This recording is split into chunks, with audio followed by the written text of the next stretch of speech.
Look at the camera, Brad. Shut your face. Are we live? The stream is live. Look at that. Live. All right, here we go. 2024. Okay, hold on. Let me check. Okay, we're on the YouTube. We're on the Twitter or Twitch. Sorry. Looks like. Yep, we're good. We're live. Sweet. Cool. Hey, good. Happy New Year, everybody. All the Corvette fans out there, ready for an awesome season. Big, exciting year for us. We've got 2 cars back in IMSA. The team is now renamed Corvette Racing by Pratt Miller Motorsports. We're proudly displaying Oshkosh, our parent company, on the car. We got brand new GT3.R, Z06 GT3.R cars we're racing. Not only are we racing cars, but we're providing cars to AWA to race, and we're providing cars to TF Sport to race. It's going to be amazing. So, Brad, what do you have to say for yourself? Luke, I'm so glad to be back with you. I missed you. I miss you too. I missed your smell. Although there was not a second we were apart for since you guys last saw us. The people don't know that. Yeah. Also big news this year, as you see, there's a third person on. This is Ankit. Ankit actually joined us for the last WEC race of the year, right, Ankit? Yeah, Bahrain. That was he's in Bahrain with us. So Ankit actually is going to be taking the lead this year on the broadcast. He's going to have various co-hosts with him, but Brad and I are going to be at the track a lot, so we're going to also join in, but won't be as regular as we have been. So we're super excited to hand off the reins to Ankit. He's a super passionate motorsport fan forever, and I'm sure we can get into more about you at some point. And we talked about us trying to figure out how we could do everything. And I think it's good for people to know that the reason that we can't be on it all the time is because our program is growing, and we have with Oshkosh Corporation being our parent company, and they are very much wrapping their arms around this program. And there's about 12 different companies that are in their portfolio, and they are sending people to the racetrack for entertainment purposes, pass-through rights for their customers. So right off the bat, there's probably, I think, like 21 or 22 people coming to Daytona next weekend. It's going to be a lot via JLG. So that's awesome. So that'll be really good. 2 different groups out of the Florida market. So we are expecting to continue that trend throughout the rest of the year on our side. So we will jump in when we can, and obviously we'll have more times to do that for longer races. But just know Luke and I will probably be at the majority of the races this year, and Ankit will be our anchor in Michigan, which will be great. Yeah. Don't worry, guys. I'm not gonna let you off that easy. Don't screw it up. Yeah, don't screw it up. Yeah. Oh, is that another Porsche just done? Yeah. Anyhow, so Ankit, people are here to hear about what's going on with the cars and this weekend and whatever. And I know you've been super close with what's been happening thus far. So why don't you take it from here and give everyone a rundown on what's going on? Yeah, for sure. So first of all, like you said, anchored here in Michigan. So out at the shop at WK here in New Hudson, Michigan, where the team's based out of. But yeah, let's get into it. So the team arrived on track Wednesday. So Wednesday was a kind of arrival day. Thursday, day full of meetings and tech briefs and track walks, and nothing really on track. And then Friday is the first time we were on track. So we were on track for 2 sessions, I would say Friday, one in the morning, one in the afternoon. I think overall it looked like the car was doing pretty well, and the drivers were pretty happy with the package right out of the box, just trying different things from a setup standpoint, getting feedback for different things that they'll want to evaluate for the race next week. So Friday was good. So Saturday was the big day. So we've got 3 sessions in total planned on Saturday. So the first session about 11 o'clock yesterday in the morning went out. I think we were seeing some intermittent electrical issues on the 3, right? I forget who's in the car exactly. Yeah, it's a 3 car. Yep. Maybe it was Alex in the car, but so they brought that in to kind of diagnose that. Just some bugs to work out, make sure we're not doing anything we weren't supposed to be doing. 4 cars out there as well. Started seeing some of the same trends, so they pulled that in as well. And I think just precautionary powertrain change. I think you guys will probably agree, Luke and Brad, that's probably something that's pretty typical, especially if you're seeing problems. Don't want to go into the 24 without addressing that. Yep. So powertrain swap there. I think overall the cars were feeling good. I think session 3 was in the pits. 4 was out. And then that first night session, 6:30 p.m. last night, session 5. That was all classes on track. I think we'll see next week when these things are whipping around the track with all classes on field. It's just a cool sight to see at night, especially. You guys will be out there too. And you don't need to flip the camera around, but can you describe where you are and some of the stuff behind you? Yeah, for sure. So I'm sitting upstairs in our second floor of our shop. So it's office space down here, and the shop's kind of like over here. So literally, like to my right there is where the Corvettes, when they're not on track, are out there. And what's behind me? So we've got special guests here. Let me pull this up a little closer. Oh yeah, did you guys see that? That's awesome. Trying to pull one of these bad boys back home this weekend. That's the 21. That's the first place from 2021 trophy. We got an old C6 hatch. We got some parts and stuff laying around here. So yeah, we have a lot of history here. Pratt Miller from C5R all the way up to now the GT3 or the Z06 GT3. So we've got a lot of cool stuff hanging around the shop that it's cool for a Corvette fan. And for you guys on the stream, and the sun is shining in Michigan. Oh yeah, exactly. The sun's shining on Michigan for sure today. And then on another topic, especially that'll be good for our Detroit Lions. They're bringing the sun to Ford Field later today. But that's where I say it's sun shining on the shop here. We got a lot of stuff going on in Detroit, but yeah, I'm looking forward to qualifying and then getting this race season rolling on. Luke and I are still in our North Carolina studio and office. We have a fresh coat of paint up, and today and yesterday have probably been some of the coldest days I've experienced since living out here. Yesterday, we woke up to about 14 degrees. Yeah, it's pretty cold. And I think it peaked at like 30. Yep. And so that is really weird for North Carolina. I think today's better by about a degree or two. So still really cold up here. I think Thursday here it's supposed to be rainy and like 65. So go figure. Man, I was going to give you crap for saying it's cold, but 14 is about what it is here. Yeah. So car speed, car competitiveness looks really good, everyone. So just kind of going through the gamut of how this typically goes. New car. First time at the Roar with this car, posting great lap times both from our cars, the Pratt Miller cars, but also the AWA cars look really fast and competitive too. So feeling pretty good. Dumb question, but do you want to explain? There's 4 Corvettes on track. Who's running what? Where they were built? All that stuff. Yeah. So 4 cars, like Brad said, 4 Corvettes in the Roar this year, 2 Pratt Miller entries, the number 3 car and the number 4 car. Both Corvette entries are racing in the GT Pro class, and then there's going to be 2 AWA cars.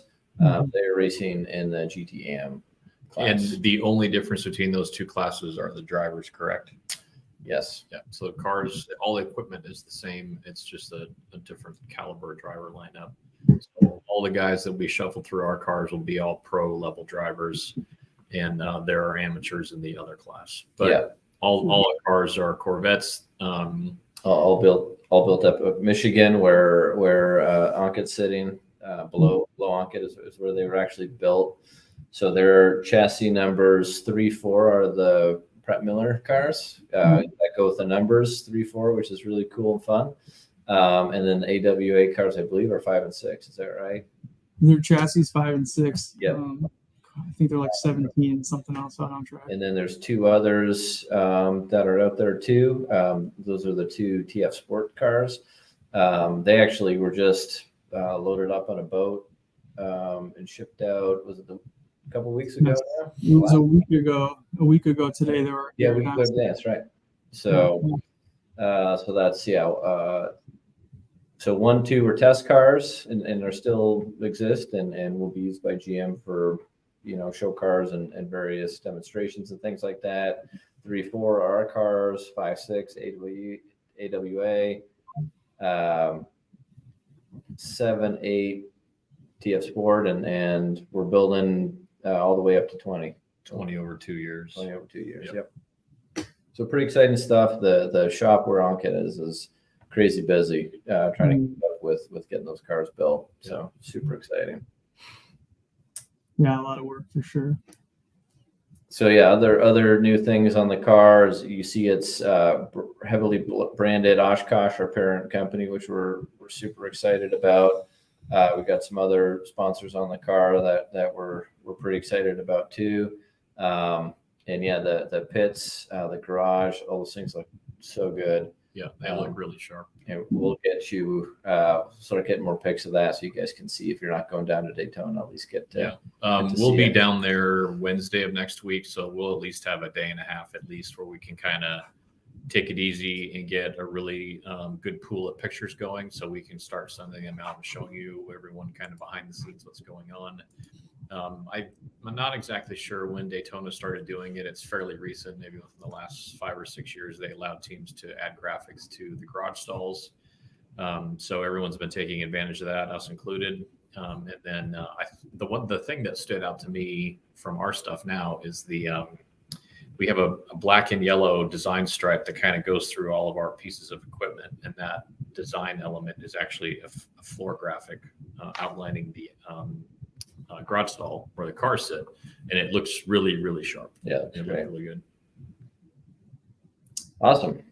Yeah, I'm sure many of you have seen the car, short video clips or still pictures of it. Before we got any physical pictures or actually touched it or saw it in person, we had to figure out what the car was going to look like. Obviously, we stuck with the yellow livery, but we had to add logos to the car. And, it's one thing to stick logos on a flat JPEG or just look at it on your screen. And there were some areas that were like just really questionable if that was even going to be worth sticking anything there. And then Matt Stasiak, who's kind of our shop leader in Michigan, he was really instrumental on helping us visualize. So the second the car bodywork was on, he was making some mock-ups of the logos and their actual size and kind of just hanging them with masking tape to show us what it looked like. And as you can see, there is Oshkosh on the roof, on the hood, and then on the rear wing. And those are all really visible from all different directions. And that was something that I looked at it when it finally came to life and fully liveried up. It looked really, really good, especially that Oshkosh logo on that on the air dam or on the waterfall in front of the nose. So you can see the logo as the car's coming at you. And that is something fairly rare in all of motorsports, is to see logos coming at you, because usually they're on a flat surface pointed up. So that was really cool. And it's, the AWA cars, we've obviously seen those. And then TF Sport did their paint scheme reveal this past week. I forget what day. And all really sharp. I think they've all really done a really good job of kind of making it their own and taking advantage of existing body lines on that car and maximizing their designs. So I think they all look cool. Yep, agreed. They do look cool. I can't every time. So they, like you said, TF had their livery reveal earlier this week, or Monday, Tuesday when it was. Those look pretty slick. And then DXTT. So the question here, DXTT is going to get 9 and 10. So they're going to be an SRO. I can't wait to see what their liveries look like. It's just going to be a cool evolution, seeing all these GT3s, Z06s out there. And aren't they based in North Carolina? DXTT. Yeah. Like in Denver. You said North Carolina. They're close to where you guys were, right? Yeah. Yeah. Wonder if we can maybe sneak over there every once in a while and get some Yeah. generic footage. There goes Brad with his breaking and entering schemes again. And then, so the collective, so the people watching this, this is going to be our last free to air stream that we do for the alternative broadcast. We will continue these streams going forward starting next weekend, but you'll need to be a member of the collective at a gold or platinum level. And everything will be pretty much the same going forward. And we'll send out links ahead of the race weekends for people to watch that. The collective has been really successful so far. We've been adding people at a pretty good clip. We understand that this is a new program. And like I said a million times here before on the podcast and on these streams, we read every comment. And there's still people that have questions about it, which is totally fine. I try and answer every single thing that comes through, whether it's in a comment or an email to me. But we've gotten some really good feedback from a handful of people on how, their vision is kind of what my vision is that this is going to be like the next level of how fans engage with their favorite teams. And this could be motorsports, this could be football, soccer, whatever. So I think it's new waters for folks in motorsports. We're excited to really promote it. We have the kits started shipping probably 7 business days ago, right around there. And people have been getting their kits in the mail. I posted a couple pictures of people opening them up. So really high quality apparel that's in there. Even the hat, I love the hat. So it has the Pratt Miller Motorsports on the front, and then it has the PMMC logo on the back. So everything is coming along nicely. We last week broadcasted the cell number, so everyone that's a part of the collective at the gold and platinum level will get a number that they can put into their phone, and that will be active during race weekends. And if you are watching on TV and you want something clarified, or you cannot watch it and you're stuck somewhere at dinner somewhere, you can send a text, and one of a few people will answer it, an actual human that is at the racetrack, and respond back to your text. So I think we've been noticing that people might read that and be like, oh, that sounds cool. But I think once they actually do it, I think they're really going to see the value in that piece. And then again, for the middle and top tiers, we are going to have a post-race event online with Ben Bodie, who is our team manager on the Corvette side. And he's going to give a debrief of the past weekend. And obviously this will be a debrief for the Rolex 24. And this will be a little over and above what you're going to read online, with just general reporting of how the race went. So roughly 2/3 of him talking about the race, and then the last third taking questions from the audience. So it's finally coming to life. We're all happy to see it. We really encourage you to join if you can. If you cannot, that's totally fine. But all your standard, air quote, standard ways of interacting with the team are still going to be there and still be available. Although Pratt Miller doesn't touch them, the Corvette corrals throughout the year are still going to be a thing. Our social media is still going to be up and running, and we're going to keep producing as much content as possible. This is just going to be another layer of experience, both digital and physical, that we wanted to provide for our fans. Yeah, and just add to that, the post race meetings, they're meant to be an open forum for Q&A and for answering questions from you guys. I'm really excited. Yeah. And so, question: Pratt Miller Collective expanding to WEC races. If we Pratt and Miller Motorsports go back into the WEC to operate a team, I think absolutely we'll do what we did last year.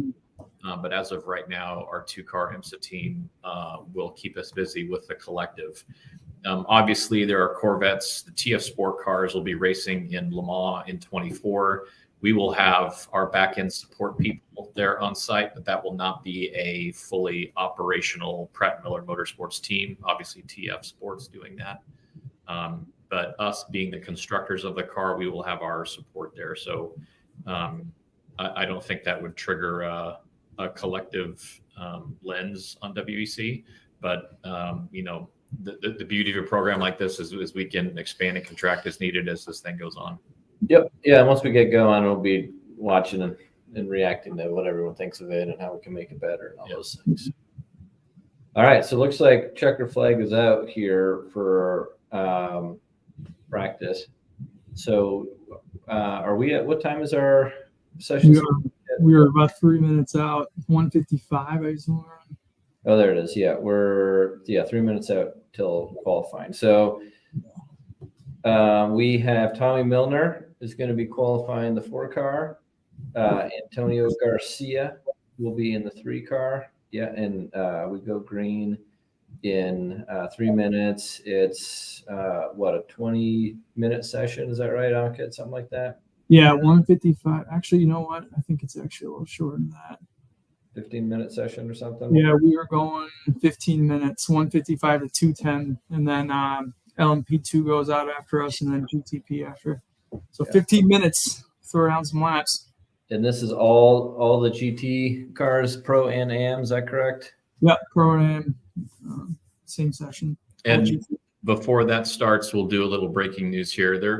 We'll do a post later on this week once we clear a hurdle with just an approval. But many of you have asked about team merch. Yeah. So that is going to be live this week. We're shooting for Thursday, but that's not 100% official yet, but pretty damn close. So as of right now, what I'm wearing is Pratt Miller. And so this can be currently purchased on our online store.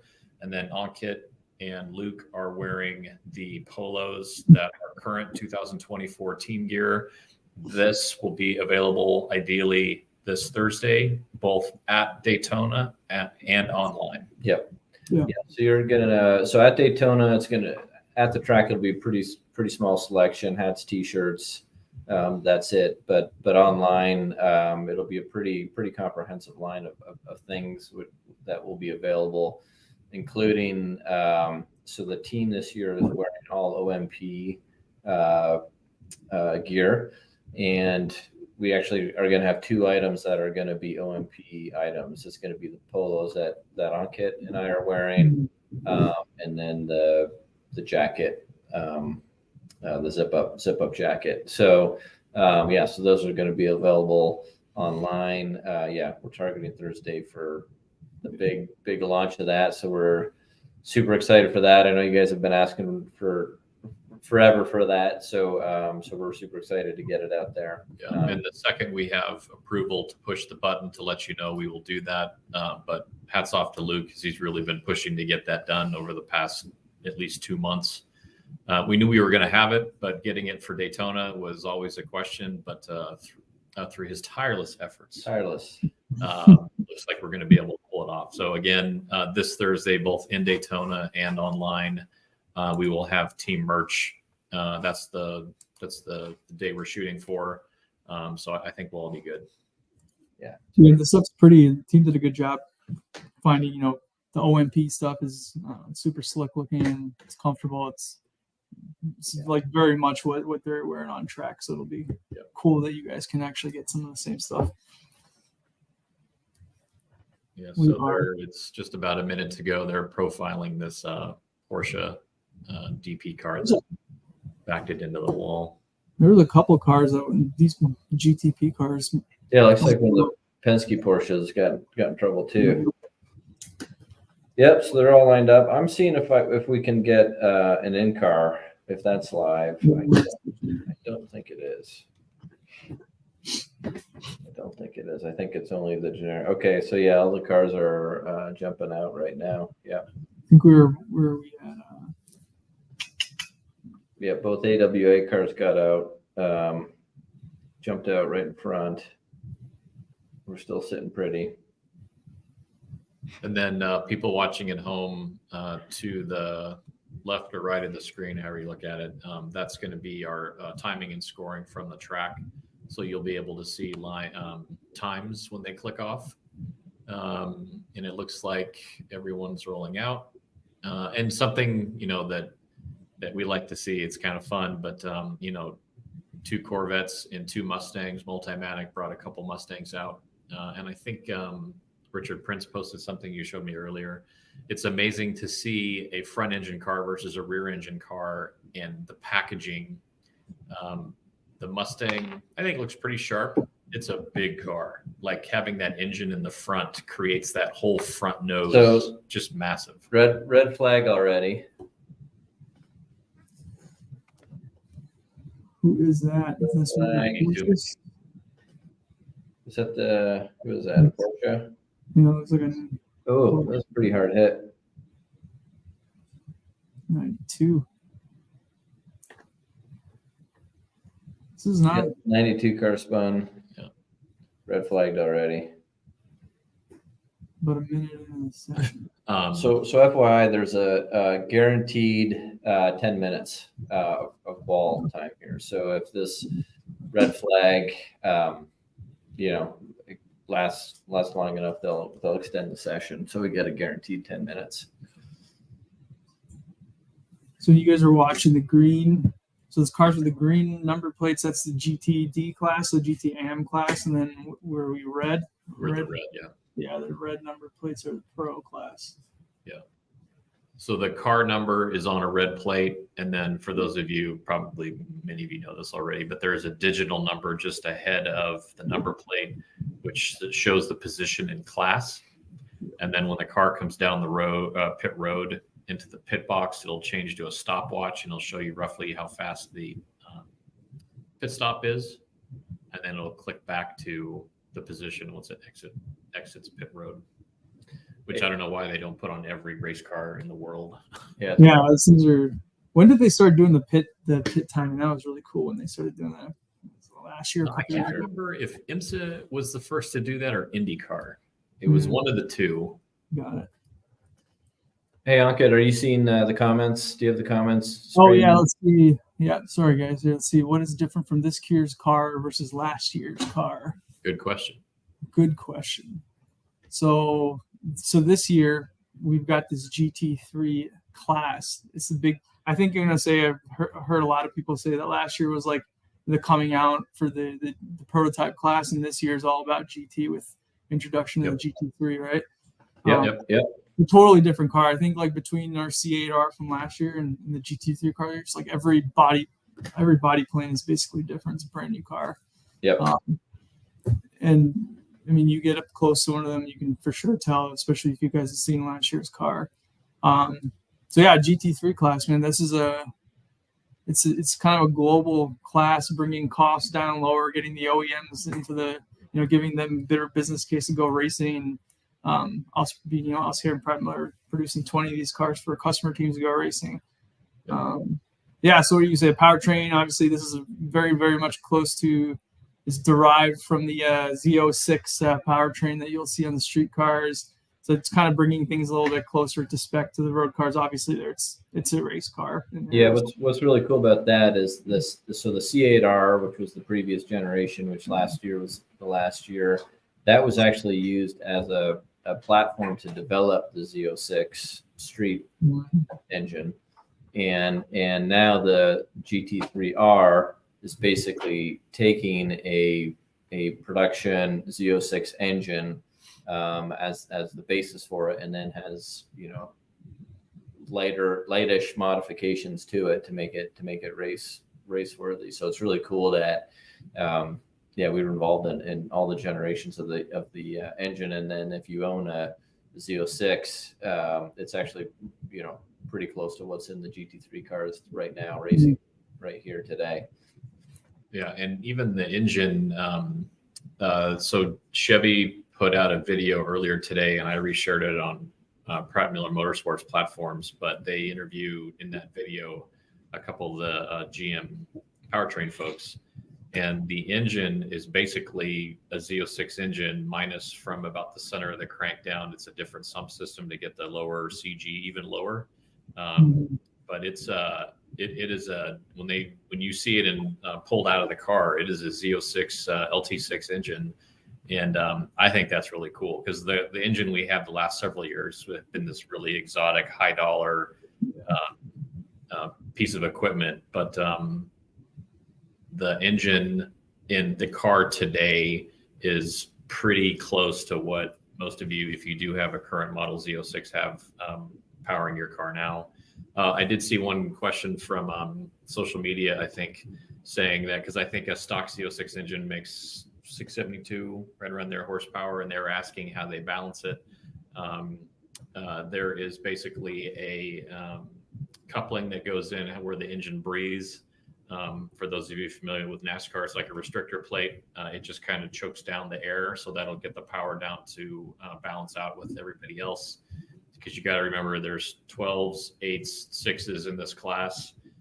There's tall sedans. I think our car might be one of the lowest, maybe us, the Lamborghini. Yeah. So there's all different types of formats of cars running in this.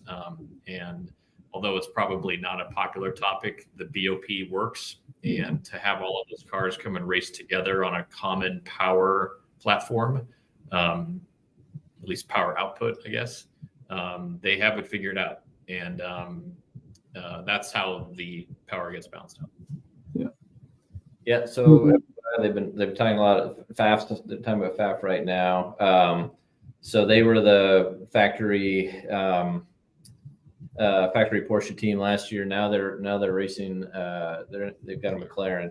So the GT Pro field this year is going to be pretty awesome. It's a pretty awesome class with a lot of neat entries. So we got the McLaren. And is it one that they're racing, or is it two? I think it's one. They've got one. Faf's got one McLaren. Yeah, Faf's got one, but there's another. There's two. They've got one in Pro, one in AM. Okay, so there's two McLarens. So the really fun story is we got the Ford versus Chevy going on this year with two brand new Ford Mustangs. So that's going to be really exciting to watch. Multimatics entering those, so they're going to be well prepared, very competitive cars. So that's going to be awesome. Again, you've got the Lexus is back, Aston Martin's back, Lambo, BMW, Mercedes. So I've got a total of, how many cars is this? 1, 2, 3, 4, 5, 6, 7, 8, 9, 10, 11, 12. There is a 14 pro cars, I think. Yeah. 13 or 14. Yeah. So that's pretty awesome that we got a really full pro class. So also to note, we are definitely well under the 10-minute, so they will be extending the session.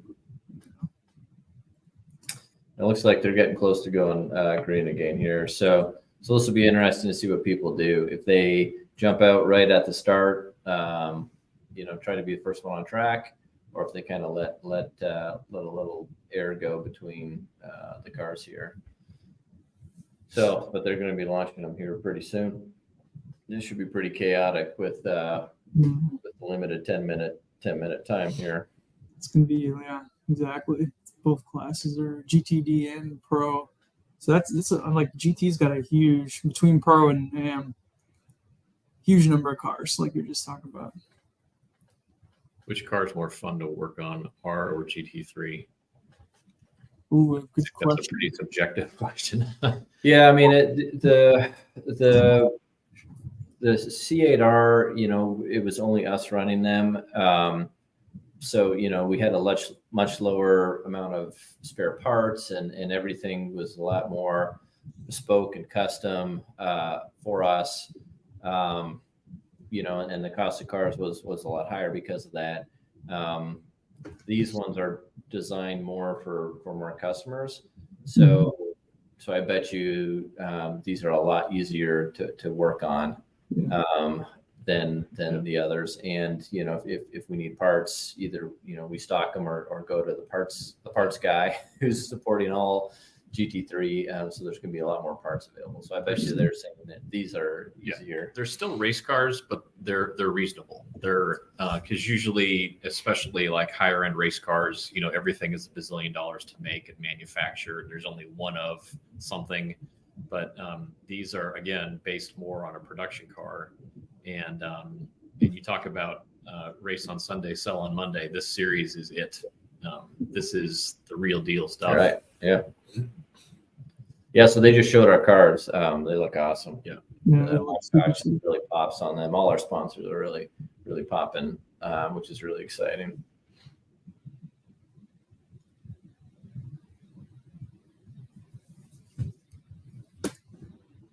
Yeah. So they're discussing. They're discussing on the radio when the red flag was thrown. And the red flag was thrown at 1 minute, around 1 minute and 12 seconds on the clock. So we should be able to get whatever that is, 8 minutes and 45-ish seconds of green flag running once they. Showing the AWA cars look pretty. Those cars look slick too. So they just called that 1 minute till we go green here. We'll get Ankit set up with the intercom so he can hear what's going on. He had some trouble this morning. Yeah. We'll get that sorted out. This is look, our cars on screen again. This things look cool. So we're box 10 and 11. Look at those beautiful cars. Yeah. We're box 10 and 11.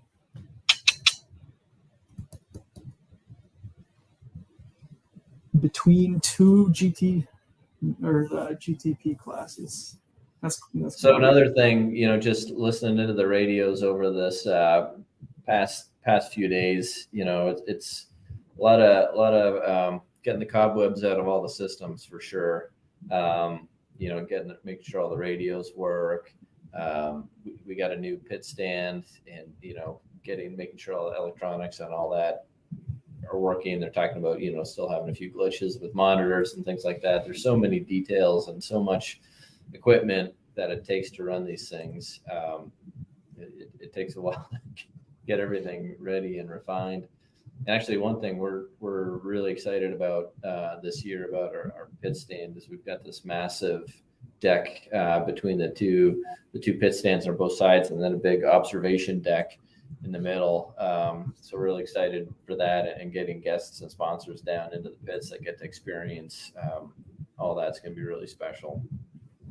So pretty excited when we're hosting a lot of people down in Daytona that they're going to get that experience.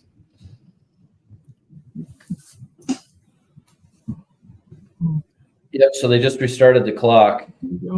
7 minutes and 30 seconds is what they're going to give them. So you can see that on our timing scoring that we're displaying, that center clock. You guys still see that all right? 8 minutes, they're saying. Yeah, that 8 minutes and 8 seconds. That's the official clock. Can you show a live view of the car? So the way we're working this is we're watching the feed from NBC, and we cannot retransmit their feed on our stream, nor can we get a radio to them to ask them to point it somewhere. So we're just kind of calling what we see. We will definitely be showing many pictures from next weekend. But even dating back to, what was it, before Twitch, it was Vine. They really cracked down on streaming live from sporting events. So. Yeah, so we have, so great question. So, we have the team communications. So I'm listening to that here, and Ankit will have that too. So we can hear the comms from the car and whatever, and we'll pass on what's going on as best we can for sure. And I did check to see if there's the in-car camera. So there's no in-car camera, it looks like, for now. But like next weekend during the race, you'll be able to go to imsa.com.live TV and get the in-car view and pull that up. So we definitely recommend you do that for the ultimate viewing experience, we'll say. Yeah. that's how in years past you can kill some hours, between like 1 a.m. and 4 a.m. Just put it in car and let it ride. That's what I would do.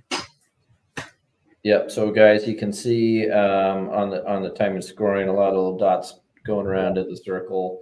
So cars are on track. A lot of people have kind of posted their out laps. So when you see like a big number, like 15 hours or 13 hours or whatever it is, that's the time since the car last passed the start finish line. So it's really like an out lap. But you can see people are starting to lay those down, and all the cars are on track now. So yeah, so let's keep an eye. We'll start to see the first round of people hitting the real hot lap.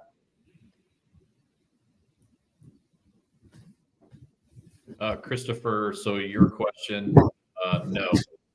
So the goal for GM for having a customer car program is, whether there's 6, 8, 20 cars on the track all around the world, is to have all that information get tied to a singular location using our software tools, and then making the cars faster. And when updates are made, everyone gets them. So no, we do not have anything different than the other cars. However, there's always fit and finish and racecraft and strategy and drivers and all the other things that will affect the outcome of an event. But from a parts and pieces and equipment standpoint, no, that everyone's on the same playing field. Good question. That's one of the things that different for this year, right? We're the constructor and we're a competitor. Yep. All right, so some lap times are rolling in. So right now, the fastest car is a bunch of AM cars. The 86 Porsche, the 145.9. The first pro car is the Mustang with a 147.7. And then let's go going down. So Bell's in one of the AWA cars put down a 146.4. Yeah, so that's right. So the second fastest car is the 13 AWA Corvette with a 146.4. Yep. But I think Tommy and Antonio they're gonna come around this time, I think, and put down a good time. Got their out laps in. Yep. So the 3 car is on the backstretch right now, and it's about to go through NASCAR 3. And the 4 car is not too far behind him. Yeah. So our first lap's gonna be popping up here in a couple seconds here. It's going through turn 3 right now, or NASCAR 4 now. Here we go.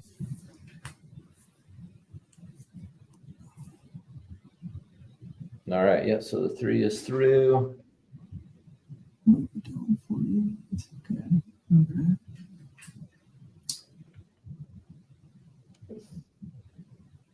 So they're interviewing Earl. So yeah. So a 140. What was that? A 140. 140. 148.6 for Antonio, and a 148.9. So pretty conservative out laps with those ones. So obviously there's no 3 seconds off, so not flying laps yet. Yeah. Here she goes through the infield. Doesn't look like there's too much traffic around. They're kind of running somewhat together there. So. Yeah, so they just radioed to the guys, like 2 minutes left on the clock. So they're saying they're gonna have 2 more hot laps they can run. So they'll take. So you just have to take the green before the checkered, so you can actually kind of run. So yeah, so it'll be this lap and 1 more. So these will be these should be hot laps here. A good time looking at looking at sector times, 2 seconds faster in the first section. In the second and the second sector. So these will be fast times here. All right, so let's see. He's about to pass. He just passed. Yeah, a 1:45.6. 1:45.6. 1:45. Oh, and then Tommy Milner just had a flyer, a 1:45.3. So he's third in class and fourth in class, 13th overall. It's good. Showing some pace. It's good.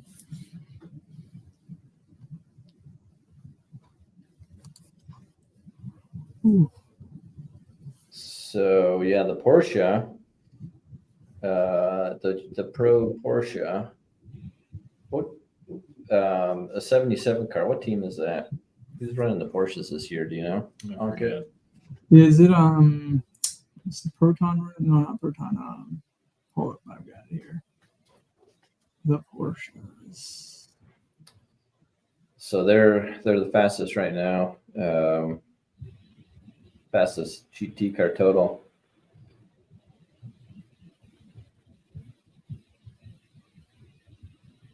AO Racing. It's AO Racing for the Pro. So they've got that's gonna be a lot of experience and talent in that team. Their two drivers. So the 14 Lexus is about to cross. What did he do? Okay, he laid down a quick one. A 44.4. 3 is about to cross. Let's see how the 3 car and the 4 is right behind him too. Bunch of cars stacked up. So let's see what we got here. 44.7, 6, and then the 4 car.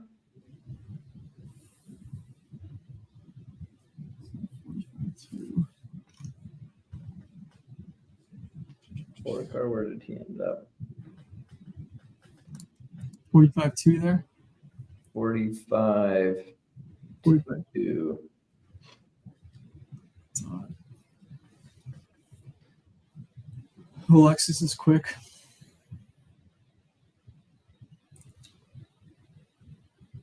Yeah, so we got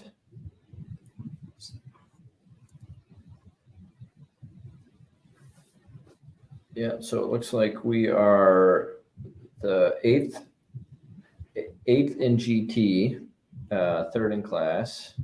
Oh, there's a few more coming in. Yeah. Ninth in GT, third in GT Pro for Antonio in the 3 car. And Tommy Milner's further down, 7th in Pro, 21st overall.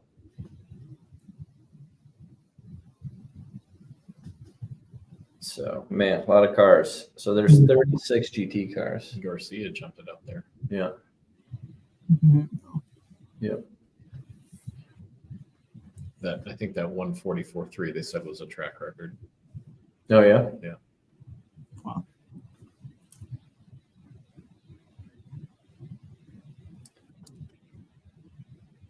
What's besides bragging rights for a week? Is there a huge advantage to starting on pole for a 24-hour race? Traffic. Yeah. Traffic. Yeah.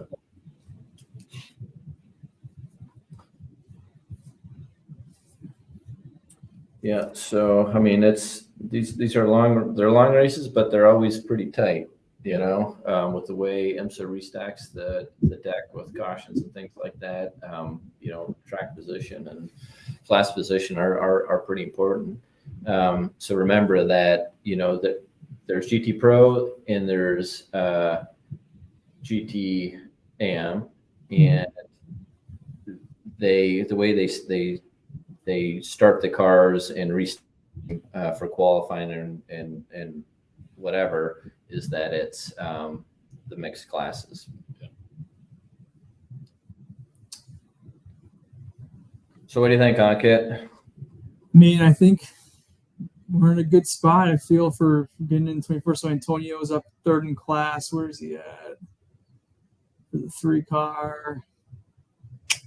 This is not an LGT.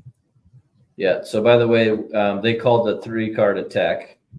So the cars going to tech are going to be the 77 14-3 are all got called to tech. Yeah. Okay. I think that's respectable. I think that's pretty solid. Yeah, I mean, this is good. First time these things are GT3 errors on track qualifying session. I think that's pretty good in terms of where we're sitting for next week. Yep. And like you guys said, it's a 24-hour race. I mean, it's a marathon, not a sprint. And but like you said, it's staying on lead laps at the right times is going to be important. So looking forward. It'll be fun. It'll be fun Saturday. We'll see how it goes. Yeah, pretty good times for the AWA cars. Yeah. Yeah, I was going to say that. So yeah, Nico 144.9. Yeah, well, just good times across the board. Yeah. Yeah, everything looks pretty tight time-wise here. So hopefully it's going to be a good race. If anything, it looks like let's see here. Mustangs are 0.9 off. Mercedes 1 second off. The BMW 1.5. So yeah, it'll be interesting. See what happens from here. So yeah, so from here, right? So today is Sunday. The race is next Saturday. So what happens between now and the race? So let me just look at the schedule here. So Monday, Tuesday, Wednesday, there's no at-track events. So guys will, just work on the cars and prep them. There's a photo shoot on Wednesday morning, but then we're back on track on Thursday at 10 a.m. For the next practice session. So then there's practice Thursday morning, Thursday afternoon, then a practice on Friday. And then there's a night practice. 3 practices on Thursday, including a night practice from 6:30 to 8. Final practice is Friday morning, and then the race is Saturday. So Brad and I fly down Friday morning. No, Wednesday. Sorry, Wednesday morning. What flight are you on? Yeah, sorry. Wednesday morning, Brad's gonna have his camera, and it'll be probably generating tons of cool social content for all of you guys to enjoy. And we got a camera for Luke too. Yeah, so look out, you're in trouble. I'll make an attempt at taking some pictures. So a few more questions as we wrap up. So awesome to see you guys taking the lead with the C8R GT3 program. Been around the Pratt Miller Racing family since 12. Yeah, awesome with Corvette. Yeah, we're super excited for the season. Super excited for next weekend. And super excited to have all you guys join and listen. We're gonna have fun 24 hours. It's gonna be a good day, night, morning, the whole thing. Yeah, so between now and the race, please follow along on the on Twitter, and Instagram. I'm sure Brad and I will be posting a lot, trying to keep you guys up to date with what's going on between now and then. And so far, the weather for next weekend looks ideal. 82 and 77, partly cloudy both days, 20%-ish chance of rain. I'm sure that'll change a million times between now and then, but it looks good. 82 sure will feel nice. Yeah. And low 64. Yeah. We both seen 30s in the middle of the night there in Daytona, and it's been dry, it's been wet, so I'm sure we'll have a little bit of everything during the weekend. Yeah, that weather forecast looks awesome. It's tough when you get into the middle of the night and you're like hot and you're sweating, but you're also cold. Yeah, because humidity's so high. I just tell Luke to go get me a blanket. Exactly. Yeah. Well, great. Well, thanks everyone. Yep. Thanks for watching, and can't wait for next weekend. Yeah, we'll see you guys Saturday. All right. See you guys. Yep. Thanks everyone. Yep, see ya.